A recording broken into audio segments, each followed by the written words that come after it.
हमारा एकमात्र उपग्रह चांद, जिस पर जाने के लिए नासा, चीन, रूस और अब इसरो, इन सब में स्पेस रेस क्यों लगी है? आखिर क्या है चांद के डार्क सीक्रेट जिसे हर स्पेस एजेंसी हमसे छिपा रही है? खासकर चंद्रमा का वो हिस्सा जो हमसे छुपा रहा, यानी डार्क साइड ऑफ मून, जहाँ चांद के नियर साइड के मुकाबले स्पेसक्राफ्ट उतारना बेहद मुश्किल काम है।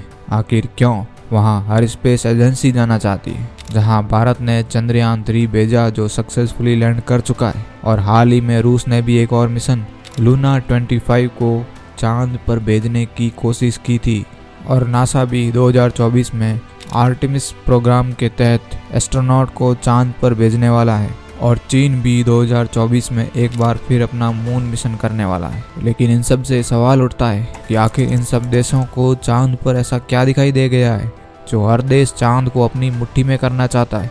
क्या चांद पर कोई दूसरी एक्टिविटी है? और आखिर चांद से जुड़े ऐसे क्या ही डार्क सीक्रेट है? जानने के लिए हमारे साथ अंत तक बने रहिए। चांद, जहाँ पर इंसान फ्यूचर में ह्यूमन कॉलोनी बनाने तक की बात कर रहा है और चांद को डीप स्पेस में एक ठहराव के तौर पर भी देख रहा है, जबकि चांद पर की गई रिसर्च के डेटा को एनालाइज किया जाए तो आज भी हम चांद के बारे में बहुत ही कम जान पाए हैं, जिसमें भी हमें चांद के दो पहलू दिखाई देते हैं। एक वो जो हमेशा हमारी आंखों के सामने रहता है, और दूसरा वो जो हमेशा हमसे छुपा रहता है, यानी डार्क साइड ऑफ मून, जहां जाकर हर स्पेस एजेंसी का स्पेसक्राफ्ट क्रैश हो जाता है या फिर चांद के ऑर्बिट में ही अपना कनेक्शन खो देता है। भारत का चंद्रयान 2 भी इसी साइड क्रैश हुआ था।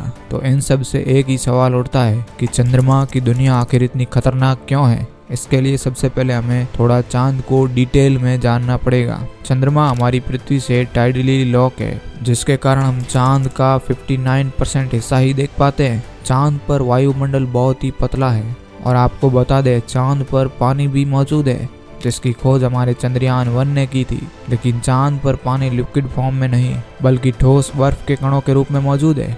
चांद पर वायुमंडल नहीं होने के कारण अंतरिक्ष से एस्ट्रॉइड सीधे चांद की सतह से टकराते हैं, जिसकी वजह से चांद पर बड़े बड़े क्रेटर मौजूद हैं, और ये अधिकांश क्रेटर चांद के दक्षिणी ध्रुव यानी डार्क साइड में मौजूद है, जिसमें सौरमंडल के सबसे बड़े गड्ढों में से एक एटकिन बेसिन चांद के डार्क साइड पर मौजूद है, जो 2500 किलोमीटर चौड़ा है।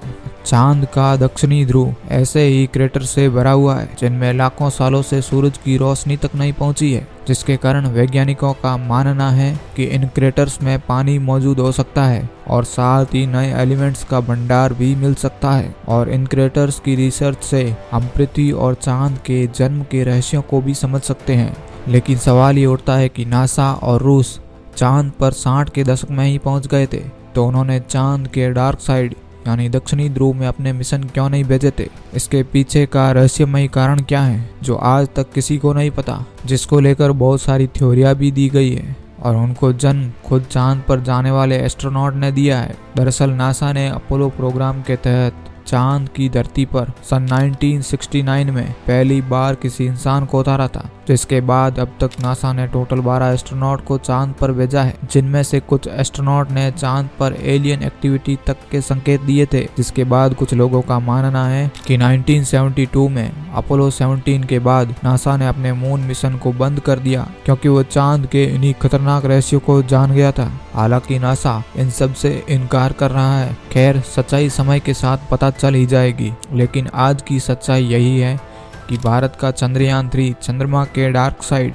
में सॉफ्ट लैंडिंग करने वाला पहला स्पेसक्राफ्ट बन चुका है, जहां का तापमान -100 डिग्री से भी ऊपर चला जाता है, जिसमें इंसान तो क्या धरती से भेजे जाने वाले स्पेसक्राफ्ट भी सरवाइव नहीं कर पाते हैं। और यही कारण है कि आज तक कोई भी स्पेस एजेंसी चांद के इस हिस्से में अपने मिशन को करने की हिम्मत जुटा नहीं पाई है। चांद की सतह पर कई सारे मिनरल एलिमेंट्स मौजूद है, जिनमें से सबसे इम्पोर्टेंट हीलियम 3 का भारी मात्रा में होना है, जिसकी मदद से हम पृथ्वी की सैकड़ों सालों की ऊर्जा की समस्या को खत्म कर सकते हैं और ग्रीन एनर्जी को बढ़ावा दे सकते हैं। और यही कारण है कि अब हर स्पेस एजेंसी अपने मून मिशन को अंजाम दे रही है। तो चलिए, आज के वीडियो में बस इतना ही।